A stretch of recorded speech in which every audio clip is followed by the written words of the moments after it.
வணக்கம், நான் லோகேஷ் பேசுகிறேன் திருவள்ளூர்லேருந்து. இன்றைக்கி டேட்டு மே 28, 2026. திருவள்ளூர் நகராட்சி பகுதிக்கு உட்பட்ட திருவள்ளூர் நகராட்சியிலேருந்து ஈகாடு போகிற சாலை ரெண்டுத்துக்கும் எல்லை பகுதி தான். இந்த பகுதியில் சாலையின் ஒரு புறத்திலிருந்து மற்றொரு புறத்திற்கு ஒரு கடையிலேருந்து ட்ரைனேஜ் பழுப்பு சாலையை உடைச்சி சாலையோட குறுக்கில் போய் அடுத்த சாலையோட குறுக்குலேயும் கட்டாகி ஒரு ட்ரைனேஜ் பள்ளத்துக்கு, அதாவது ட்ரைனேஜ் தொட்டிக்கு அந்த பழுப்பை வந்து பதிச்சிருக்காங்க. ஆனால் பிரச்சனை அது இல்லை. ஆனால் அந்த குறுக்க வெட்டப்பட்ட சாலையை வந்து சரியாக மூடாமல் இருக்கிறதுனால அந்த சாலையை வந்து சேதமடைஞ்சிருக்கு. இந்த சேதத்தால் கண்டிப்பாக விபத்துகள் நடக்கிறதுக்கு வாய்ப்பு இருக்குது.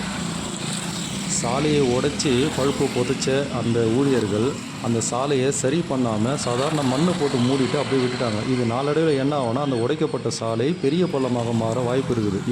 இதனால் வந்து இருசக்கர வாகனங்களில் போகிறவங்களுக்கு கண்டிப்பாக தவறி கீழே விழுறதுக்கு நிறைய வாய்ப்பு இருக்குது. இதை பற்றி நகராட்சி ஆணையருக்கும் இந்த மெசேஜை நான் அனுப்பிச்சிருக்கேன். என்ன நடவடிக்கை எடுக்கிறாங்க அப்படின்றத பார்க்கலாம். நன்றி.